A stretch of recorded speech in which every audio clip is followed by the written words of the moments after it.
Color grading is one of my favorite steps in the editing process, so I'm always looking for like a new plugin or tool to help me with color grading. So that's where Dehancer comes in.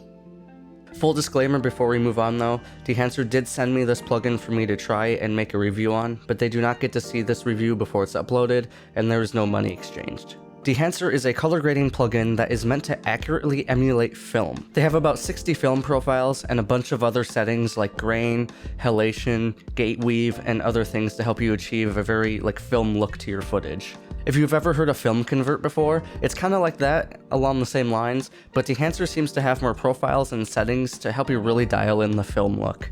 Now all these fancy features seem really nice on paper, but how does it actually do in practice? I tinkered with the plugin on some of my own test footage, as well as some test red footage, because I wanted to get a good variation between simple M50 footage and professional red footage. Now if you have a very basic understanding of color grading and a very basic understanding of the different tools that relate to film, this plugin is going to be really easy to use.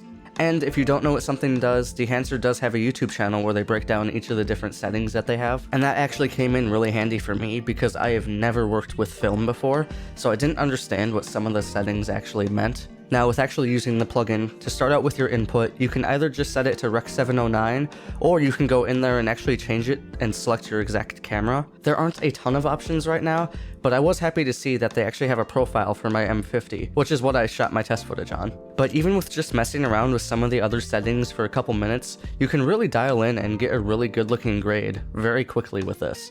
It's really easy to use, and you don't have to use the different settings if you don't want to. You can just enable the tools that you want to use. You can see that just tinkering with the settings until I got something that I liked actually worked quite well, and I'm sure if I were to spend more time on it, I could get something that really looked like film. Now like I said, I also tried this on some red footage, and that's where this plugin really shined. Even just enabling some of these settings on their default values gave me something that looked great and is something I could easily see in a feature film.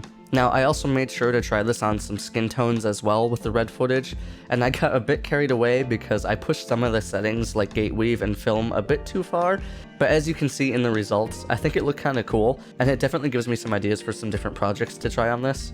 Now something you may have seen, and is probably my biggest gripe with this plugin, is that it does not run smoothly at all. Now, I don't have the best computer, but I can edit 4K footage without really any problems or hiccups. But I wish I was able to run Dehancer better, because even on my simple 1080p footage, I was only getting playback at around 15 frames per second on the high end, and then on the 6K red footage, Resolve was only playing back at like 6 frames per second, which is just not great. Even enabling things like proxies didn't really seem to help. Now I can kinda forgive this because the Windows version just came out. Like I literally have version 1.0 right now. Also, all the processes and algorithms that go into Dehancer are quite complex because they're really meant to emulate film as close as possible, so that is another big reason performance isn't great, and I'm sure performance will get better over time. Dehancer has even said that they are constantly working on performance, so hopefully we'll have better playback in the future. All in all, I really enjoyed using Dehancer, and I will happily use this on some of my other projects. Now, as for my opinion on whether or not you should actually get it, if you're just doing simple videos like YouTube videos and aren't really doing any sort of crazy grades, especially ones where you don't need film emulation, then you probably don't need this plugin. But if you need an accurate film look that looks big budget and you're doing projects potentially as your job, then I would definitely say to check Dehancer out.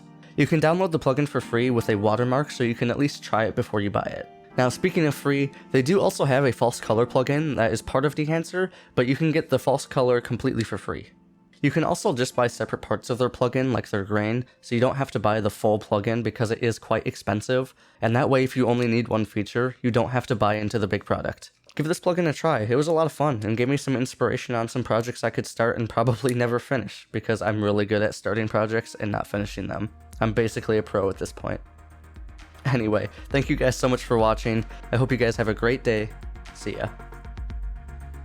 Real quick, for those of you who stuck around, I have a funny story to tell. As you might be able to tell, I'm kind of getting off of a cold right now, that's why I sound a little hoarse.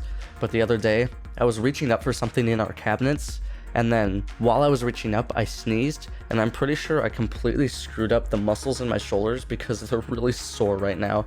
And I can't believe that just a sneeze ruined my shoulder because it hurts so bad right now. Anyways, stupid story over. Thanks for watching.